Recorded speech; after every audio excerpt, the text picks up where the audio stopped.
بجد يا جماعه خطيره. بصوا الشكل، قمر بجد. تورته بقى ولا مش تورته؟ بصوا عامله ازاي، شوفوا حلاوتها. اعملوها بنفس الطريقه ونفس المقادير هتعجبكم قوي. يا احسن ناس في الدنيا، النهارده هعمل لكم كيك الاسبونج باسهل طريقه، بمكونات مضمونه جدا وحاجات سهله جدا وبسيطه، وهنطلعها احلى من الجاتوهات الجاهزه اللي بره، واحلى من التورت الجاهزه. كل حاجه هتعمليها في البيت ان شاء الله بعون الله. لو تابعتي صفحتي مش هتشتري اي حاجه تانية من بره. امشي بقى على المقادير عشان نعملها مظبوطه، واحفظيها عندك، اكتبيها في ورقه كده، او اعملي شير للفيديو عشان الكل يستفيد منك. وبعد كده جربيها في البيت وهتعجبك جدا. اول حاجه عندي كوبايتين ومعلقه من الدقيق، كوبايتين. اي كوبايه انت هتعايري بيها عايري بيها بقيه المقادير كلها. كده كوبايه، ادي التانيه، ومعلقه دقيق. يبقى كده حطينا كوبايتين ومعلقه دقيق، ادي المعلقه. هنزل عليهم باربع معالق كبار من النشا، معالق اللي هي بتاعه الرز زي المعلقه دي يا جماعه. وبعدين هنزل عليهم بكوبايه وثلاث معالق من السكر، كله على قلب بعضه، مش هنعمل اي حاجه. وادي 3 معالق كبار من السكر. يبقى السكر كوبايه وثلاث معالق، الدقيق كوبايتين ومعلقه. حطينا ايه تاني؟ حطينا 4 معالق كبار من النشا. هنزل عليهم ب10 بيضات، وده مش كتير خالص عشان انتوا هتشوفوا حجم الكيك هتبقى قد ايه. وبعدين هنزل عليهم بمعلقه صغيره من الكيك شيف اهو، معلقه صغيره بس، مش الكيس كله، ادي معلقه صغيره. وهنزل عليهم بعد كده بكيس من محسن الجل بتاع الكيك. الكيس ده يا جماعه حوالي 50 جرام. الكيس دوت تقريبا بيعمله في حدود 15 جنيه حاجه زي كده، بس دوت اهم حاجه في الوصفه دي. كيس من محسن الجل اهو، والجل احسن حاجه على فكره. وطالما في بيض يبقى لازم في فانيليا. هننزل بقى دلوقتي، انا ماشيه بمبدأ كل بيضه عليها كيس فانيليا. ننزل كده بقى بالفانيليا، اي نوع فانيليا انت بتحبيه. وهنزل عليهم باخر حاجه من نفس الكوبايه اللي انا بعاير بيها، ربع كوبايه بس او نص كوبايه بالكتير من الميه الساقعه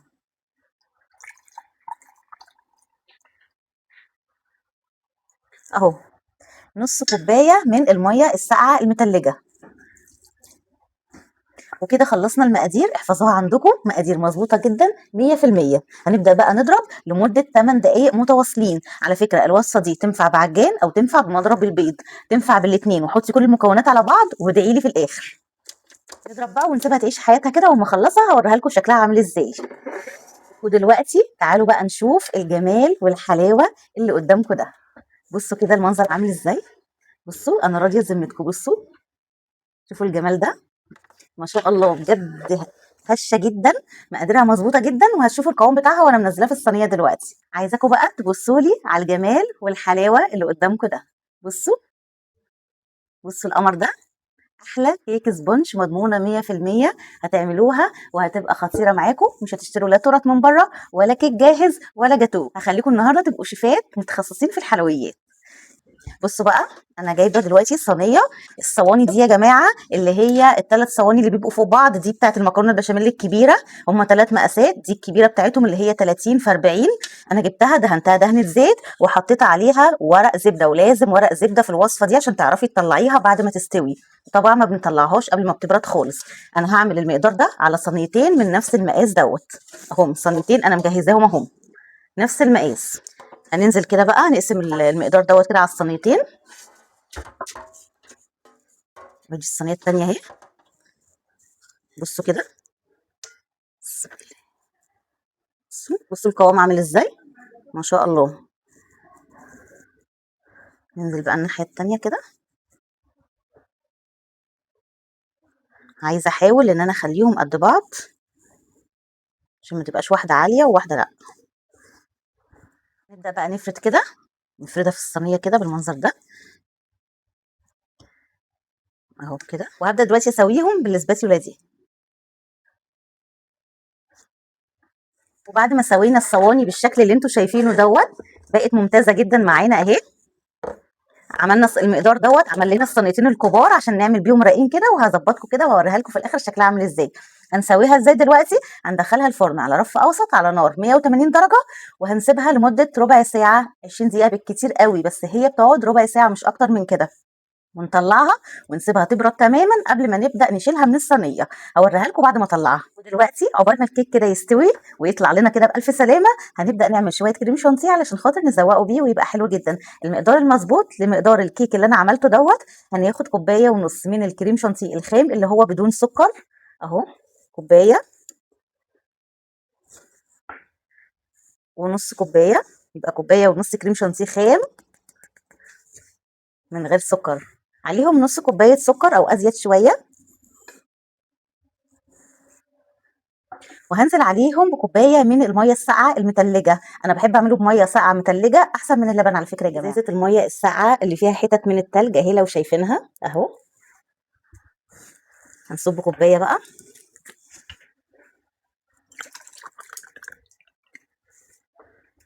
كوبايه ميه ساقعه اهي، وانزل عليها كده ونضرب بقى ضربا مبرحا. يعني ايه ضربا مبرحا؟ محدش يسالني. خلصنا الكريم شانتيه وضربناه بالمنظر اللي انتوا شايفينه ده. بصوا يا جماعه اهو كده الكريم شانتيه معانا يبقى ناجح 100%. ده في الوقت هعمل ايه؟ هدخله التلاجة، هغطيه طبعا وادخله التلاجة يفضل ساقع لحد ما الكيك يخرج ويبرد خالص، وبعد كده نبدا نزينه مع بعض. بما انه موسم المانجا فانا النهارده قررت اعمل لكم الجاتوه او التورته اللي احنا هنعملها بالمانجا. المانجا بقى بتجيبي المانجا الزبديه الجامده علشان تديكي الشكل اللي احنا هنعمله دلوقتي. هبدا ان انا اقشر المانجا كده من بره واقول لكم هنقطعها ازاي. انا بحب اجيبها جامده علشان اقشرها بالقشره بتاعه البطاطس، علشان اللحم بتاعي ما يخرجش فيها كده بالمنظر ده. بصوا اهو، هقشرها كده واخلص التقشير بتاعها وارجع لكم. قطعنا المانجا كده وخليناها بالشكل الجميل ده وقشرناها. هنقطعها بطريقه حلوه قوي وسهله. هتمسكي المانجايه كده بالعرض اهو، وتبداي تعملي كده شرايح كده رفيعه خالص، شرايح رفيعه خالص جنب بعضها كده اهو، كده لحد ما توصلي لحد البذره اللي تحت، وانتي بتحسيها كده بالسكينه بايدك. شايفه المنظر عامل ازاي؟ الشرايح جنب بعضها ازاي اهو. بعد ما قطعناها كده بالمنظر ده، هبدا من الجنب من هنا كده، ابدا اقطعها وامشي على، بصوا المنظر بقى اهو، على البذره، امشي على البذره. بصوا المنظر بقى عامل ازاي. ايه رايكم في شكل المانجا؟ هتطلع معانا شرايح مانجا من اللي قلبك يحبها اهي. بصي شرايح المانجا، بصي شوفي كام واحده بقى طلعت لي قد ايه اهو.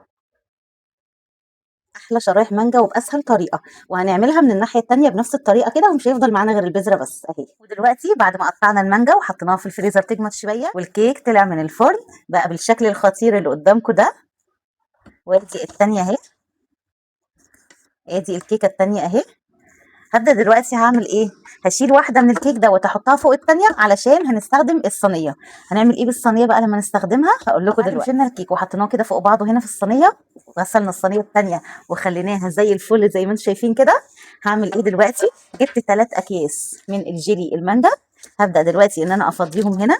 انا عايزه اعمل جيلي يكون سميك شويه، ما يكونش خفيف، علشان يبقى متماسك معايا على الكيك، وفي نفس الوقت ما يفكش معايا بسرعه، ويبقى ايه اجي اكله كده احس ان هو ايه جامد ومتماسك كده وماسك نفسه. هنزل على الجيلي بكوبايتين سخنين من الميه. انا دلوقتي الثلاث اكياس بتوع الجيلي بياخدوا 6 اكواب، 3 سخنين و3 باردين. انا هعمل ايه؟ انا عايزاه سمكه يبقى تخين شويه، فانا هقلل كميه الميه، هستخدم كوبايتين سخنين وكوبايتين باردين بدل ما استخدم 3 باردين و3 سخنين. ادي اول كوبايه وادي تاني كوبايه. كده استخدمت ايه على الثلاث اكياس جيلي؟ كوبايتين سخنين، وهستخدم كوبايتين ساقعين. اقلب بقى كل الكلام ده كده. عايزه تزودي له سكر زوديه لو انت بتحبيه مسكر شويه. هدوب بس ده كده في الميه السخنه، وبعد كده هنزل عليه بكوبايتين الميه الساقعه. بعد ما دوبت الجيلي كده في الميه السخنه، دلوقتي هضيف عليه الميه الساقعه، بس البوله مش هتكفي فانا هفضيهم هنا.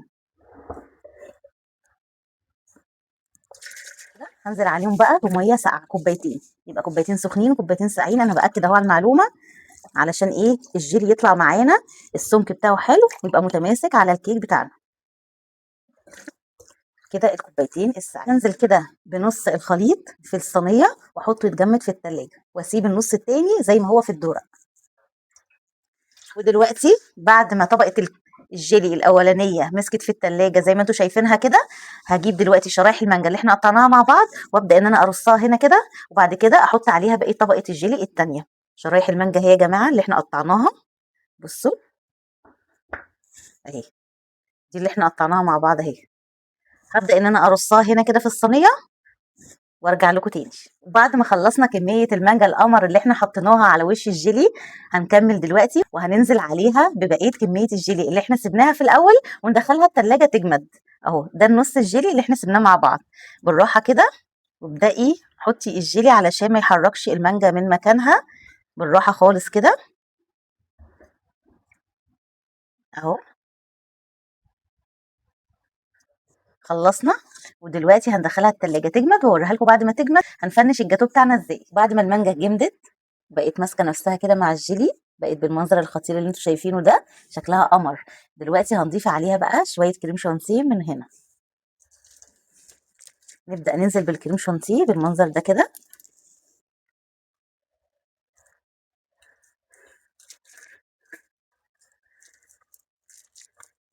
عشوائي كده، انا كده كده اصلا هفرده في الاخر.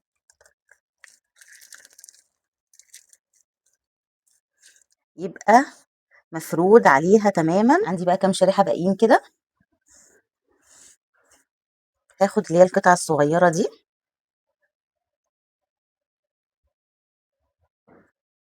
طبعا الكيك انا شلت الوش اللي هو بيبقى بياخد زفاره البيض كله، انا شلت الوش ده خالص قشرته، وبعد كده هنقلبها دلوقتي فيها.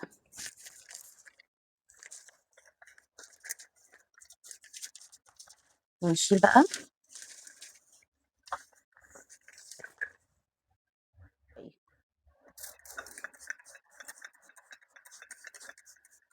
هنزل بقى بطبقه من الكريم شانتيه. وبعد ما خلصنا بقى طبقه الكريمه التانية زي ما انتم شايفينها كده، هنزل عليها بنفس الكلام بكام شريحه مانجا كده، وانزل عليها بعد كده باخر طبقه من الكيك. اكتر من كده هنزل عليها دلوقتي بقى باخر طبقه من الكيك واوريها لكم عامله ازاي. رشه من الميه بسكر، بس كده خلاص.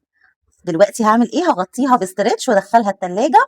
لو بيتوها ليله يبقى افضل حاجه، مستعجلين عليها يبقى اقل حاجه ساعه او ساعتين وخلاص، وبعد كده تطلعوها. انا هدخلها التلاجة دلوقتي، هغطيها بستريتش وادخلها التلاجة واوريها لكم بقى بعد ما نخلص. وجاءت اللحظه الحاسمه، لحظه افتتاح الجاتو اللي احنا هنعمله النهارده، القمر اللي انتوا هتشوفوه ده. دلوقتي انا طلعت خلاص الكيك اللي احنا عملناه ده خلاص من التلاجة. هنبدأ دلوقتي نقلبه، هو دلوقتي ساقع. هنعمل ايه؟ جبت صينية فيها مية سخنة وهننزل الصينية دي فيها لمدة 3 عدات بس، وبعد كده هنشيلها على طول. معايا مية سخنة اهي بتطلع بخار زي ما انتم شايفينها. هنزل بالصينية بتاعة الجاتو اللي احنا عملناها، هننزل فيها كده. هنعد 3 عدات، 1 2 3 بس كده، وهنشيلها على طول كده مع بعض. بسم الله، اللحظة اللي بنخاف منها. الله بصوا الجمال ده، بصوا القمر. لا انا هوريه لكم، هقلب التليفون واوريه لكم. ايه رايكم بقى في القمر الشكل الخطير اللي قدامكم ده؟ شوفوا عامل ازاي، بصوا قطع المانجا عامله ازاي فيها، والجيلي عامل ازاي، خطيره. قمر، قمر بجد، حاجه كده تحفه. شايفينها عامله ازاي؟ شفتوا؟ نقطعها بقى كده مع بعض. خطيره، بصوا الشكل، قمر بجد.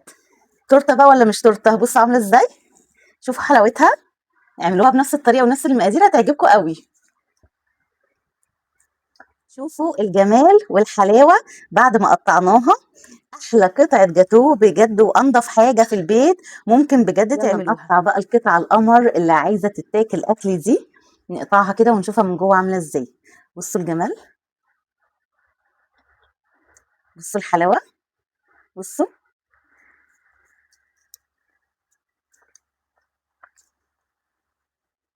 بصوا القمر. مانجا في مانجا بجد، حاجه كده خطيره. ولا تقولي لي تورته جاهزه، هنعمل في البيت كل حاجه، مش هنشتري اي حاجه تاني من بره. وبالمناسبه انا عملت الكلام ده كله علشان النهارده عيد ميلادي. يلا كلكم اكتبوا لي في الكومنتات وقولوا لي كل سنه وانت طيبه، ولو عجبكم الفيديو واستفدتوا منه دوسوا لايك وفعلوا زر الجرس عشان يوصلكم كل فيديوهاتنا، واوعوا تنسوا تسيبوا كومنت حلو زيكم كده بالظبط. باي باي.